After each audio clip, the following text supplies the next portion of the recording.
Hey everybody, I'm Pohl with Teen Truth. Very honored to be here with you today. We want to have a really deep conversation about mental health today. We know that so many students and staff members and just other people connected with Teen Truth are struggling right now and dealing with challenges during COVID. And so I have a special guest here today to visit with us, Vincent A. Lanci. Say hello, Vincent. Good to have you here.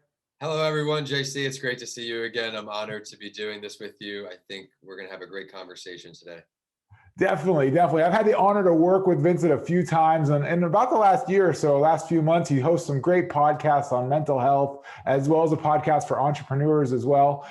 So have really enjoyed kind of being a part of that work with him, and just in getting to know him and learning his story, I thought it was something that could help us, right? You and me, we work with students, we work on schools, and I think Vincent's story and some of the things that he has to offer around mental health is really applicable, not only just to students, but especially students today in 2021 with everything they're dealing with and with everything going on. And so we just want to put this video together with you, for you. We're hoping it's about 10 or 15 minutes long, so stay with us and hopefully learn a little bit more about mental health and how we can support students today. And so Vincent, I guess the first question I had for you as we start this video is just, would love for you to introduce yourself to our audience and just tell us a little bit about your story, like what happened to you and why you're so passionate to work with students and have this conversation today. Absolutely. Well, I'm from New York originally, baseball, wrestling, cross country growing up. I was never too fond of the cold weather, except I looked at it as a chance to make some money in the winter, go out there, grind, and that was about all that was to look forward to in the cold. I eventually traded in that snowflake season for palm trees full time, moved down to Florida, went to the University of Tampa studying finance, and that's where I'll start my story, JC. A few days before what should have been my last semester as an undergraduate, I was walking home one evening and I was the victim of a hit and run accident while on foot. I woke up about a week later out of a coma, and after there was initial doubts that night if I would make it, once I did survive, the speculation switched to will I ever walk again on my own, talk again my own, Yeah. really do all of these things. And to be so close to a finance degree, two classes away, to be in the hospital for something I didn't do because of someone I've never met, it was very confusing. I had a traumatic brain injury where I'll get into in a second, and a broken tib fib where my bone was out of my leg, and I now have a rod in there for the rest of my life. But as you said, mental health, the traumatic brain injury was the scariest of all. When I woke up from a coma, the nurses and doctors said, "Hey, Vin, what school do you go to?" I said, Pulaski Elementary School. I was a 21-year-old man, JC, studying for my Yeah. finance degree, and I thought I was a 5-year-old student. So that's really what the signal was for me to take my mental health a little more serious. Yeah. Yeah. I mean, Vincent, thanks for sharing that story with us. It must have just been so hard. And just all of us, I'm sure, just, our heart goes out to you and just to have such such a big event happen, just like you said, out of nowhere, and you didn't do anything to deserve it. Like you didn't bring it on yourself, and it just really sideswiped you. And I think that so many people in life have things that sideswipe them. COVID right now has sideswiped a lot of us, right? Especially our students, like our seniors and eighth graders that were kind of looking forward to their graduation year. Similar to like what you were looking forward to at the University of Tampa. And so when you reflect back on like that season of your life, those 2 or 3 years, like really in recovery coming out of the accident, like how did it affect you mentally? Like what were some of the real struggles that you had just pulling yourself out of bed every day? Yeah, well, I'll take you back to 2013. I was a senior in college, and Instagram had really just been getting popular. So I'm in here my senior year of college, back in my bed, at home rehabbing, looking at all my friends having the best time. And obviously, I'm super happy for them because it's senior year, but I want to be making those memories with them. So I had to start over. I mentioned I was at a 5-year-old's brain level. When I woke up, I had to ride an arm bicycle in the morning to rebuild my basic motor skills. That's how far back I was taken. Estimated entered the classroom again was a year and a half, a year at least, 2 years. I went back that same summer because when I was in New York, I was just focused. I said, okay, this is what happened. Once I accepted it, that's when things changed. I was out of denial. This is what it is. It happened. I either sit and sulk, cry, why me? Why me? It's senior year. It's, it could be over. Or I turned something horrible into a good day because, as you mentioned, people's hearts go out for this type of situation, but it's not what happened to me. It's happened Yeah. to my family. They were up in New York and they got a call from a police officer at 3 a.m. saying, "Hey, we can't say much on the phone, but if this is your son, you need to get to Tampa immediately. He may not make it through the night." Yeah. So that was my fuel, motivation. Yeah. Can you reflect though on like some of the hard feelings that you might have had at the time, like when you really were in the storm? I mean, I know that persistence and working through it was so important, but like what were some of the core feelings that you had at the time though? Well, anxiety was something that hit me right away. I was always a go-getter, always on edge, always very goal-oriented, seeking the best of myself. So I was always on edge. But after the accident, with the trauma experience, my anxiety really rose to new levels. And I find that with connecting with a lot of trauma patients, that anxiety is prevalent. But ways to offset that, I learned, okay, exercise was always a part of my life, but now I'm using it for a different reason.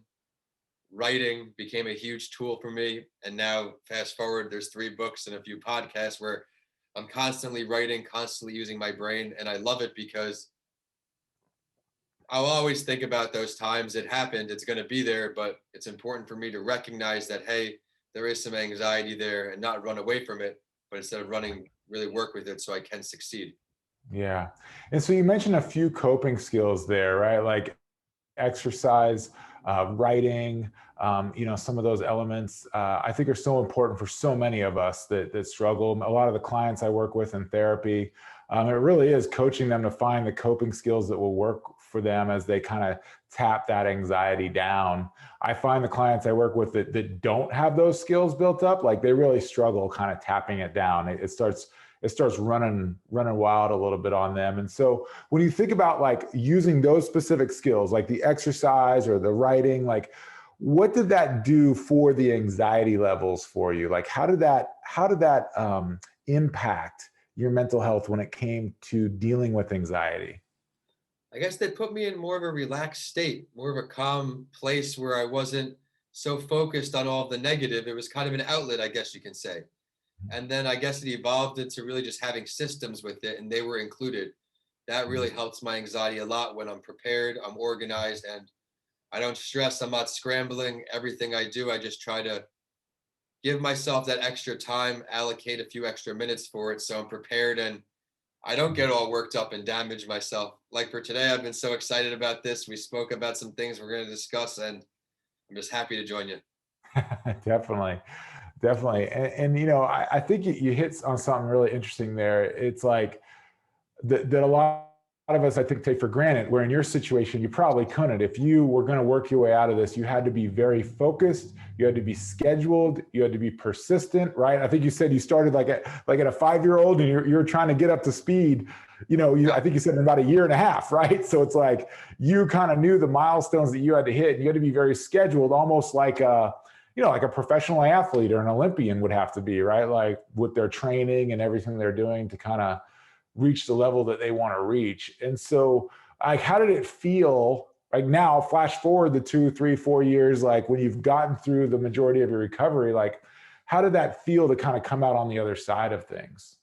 And well, it felt amazing because I quickly learned, and it really pays major dividends at this point in my life, that when people give you expectations, they're just that, what people expect. If you're a hard worker and you really want to shatter a goal, you will do that. I mentioned it took a year and a half, 2 years they thought it would take me.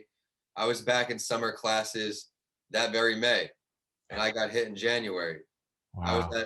at a graduate, and I didn't go back unless I could because in graduate school, if you get your third C, you're dropped from the program. There was no special treatment for a traumatic brain injury patient. It was, I'm an adult, I'm there. And I went back and I ended up getting 2 A's and a B that summer. I couldn't believe it. I ended That's up getting awesome.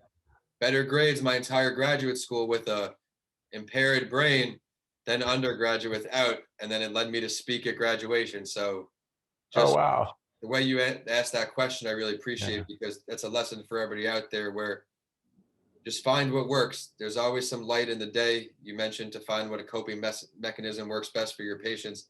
There's something out there that can really work for you and really take you to the next level. So I encourage you to keep an open mind. Yeah.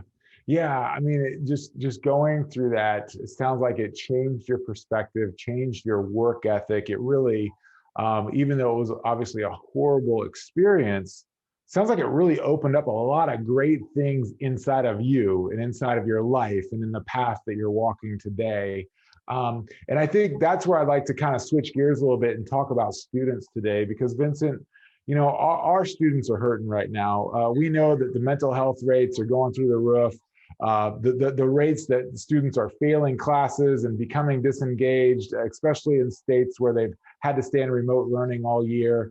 These students are really struggling, and even more so as we look at our seniors or our eighth graders who are kind of in that graduation year. That we're looking forward to something that is literally just like it happened to you, being ripped away from them. And so, what is some of, like, based on the conversation we've had about you, what is some of the advice that you would give to those students that have been sideswiped, just like you got sideswiped, right? Things have been turned upside down. And so what are kind of the keys to mental health, or the advice that you would offer to students if you could draw it up for them? Yes, thank you for asking this question. I want you to understand, students listening out there, that the situation happened. There is nothing we can do about it. In life, you can't blame the external factors because everybody's dealing with those. You just have to find something that works for you. You mentioned going to grad school. There might have been some good things to come out of this. I was my whole life, I thought I was someone who wanted my finance degree, get the corner office and that title and that money. And I got it. I do love the art of finance, but when I got it, it just wasn't what I was expecting. I learned firsthand that money isn't necessarily everything. It was that corporate environment for which one last time I didn't want to deal with. There was more in me to do more. After speaking at graduation, I saw the impact my story had on more than just me. So to answer the question, find your passion. It circled back to, okay, I liked finance, but I was in it more for the money than for liking it. With this job, we're going on 7 years of doing this. And I can be honest with you, revenue has not been consistent all 7 years. Spotty each year. Now, for the first time with my mental health book, Mr. Lanci Talks Mental Health, that's the cover. I finally think I have something where I'm not selling something. I finally put so much heart and soul and effort into a project over this pandemic to provide value, to help people who are in a situation like me, for example, who need to just hear someone else's story, hear what someone else has to say, because storytelling is extremely powerful. And with mental health, I found what I liked. I found speaking made me happy. Entrepreneurship is tough, but you challenge yourself every day. You have new goals every day. As you can attest to, there's always work to be done. And I'm motivated to get out of bed every day. I'm hungry. I'm excited. And mental health is a long journey, but if I could play a small role and JC could play a role in all of you listening on, we're very happy to do so. Yeah, I mean, I think you hit the nail on the head there, Vincent. And we talk a lot with students, and have for many years, about just the importance of finding our voice. And a lot of times when we visit school, we're talking about finding our voice on campus. So that's about getting involved in school, or being part of a team or a club, or, just kind of finding your tribe and your people on campus. And we find that when students can do that, not only does it help the school culture, but it helps the student, right? It helps them get that support and relationships around them to deal with whatever mental health or stress or anxiety they might be struggling with. But I love what you kind of took that to the next level. And it's like, when things do impact our lives and we go through difficult situations, something can come out of it where we find kind of a different purpose and a different drive. And I think your story really illustrates, like, the opportunity that's out there when you do get sideswiped. And it's funny, even just listening to you talk, I was thinking about just Teen Truth in general. And it's really hard to believe, but like, Teen Truth probably would not exist if I didn't get laid off from Disney the first time I was working at Disney. And it's kind of, it was many years ago, but when you look back, it's like the dominoes might not have fallen the same way if I didn't get laid. I mean, Disney was like my dream job, where I wanted to work. And I know a lot of you listening have kind of heard that story before. And losing my job was very traumatic and hard, but something like Teen Truth blossomed out of it. And so we're just kind of wondering, when we look at COVID and everything that you're struggling with, or that your students are struggling with right now, we're wondering what kind of greatness or opportunity might come out of it for them, what kind of adjustment they could make, what kind of new target they could set, and most importantly, like Vincent said, what kind of new purpose they might be able to find in our life or in their life. And so with that, I think we're going to let you go. Vincent, I know we've got an audience here. Did you just want to mention to people like how they could get in touch with you or about your podcast or however they can like find out a little bit more about you and who you are? I appreciate the opportunity to do so. And JC, thank you for having me on today and collaborating with you. As you know, I get great joy out of all the podcasts we've done together. For everybody listening on, you can go to vincentalanci.com and check out all those podcasts with JC. My handle is at Vincent A. Lanci, and you can find my podcast handles under there. YouTube's Vincent A. Lanci all around. And thank you all for tuning in. And JC, thank you again. Yeah, there you go. Just Google Vincent A. Lanci and something good will come up. All right. So it was an honor to be here with you all today. You can find us at teentruth.net or, of course, out on social media. You take care. You have a great day.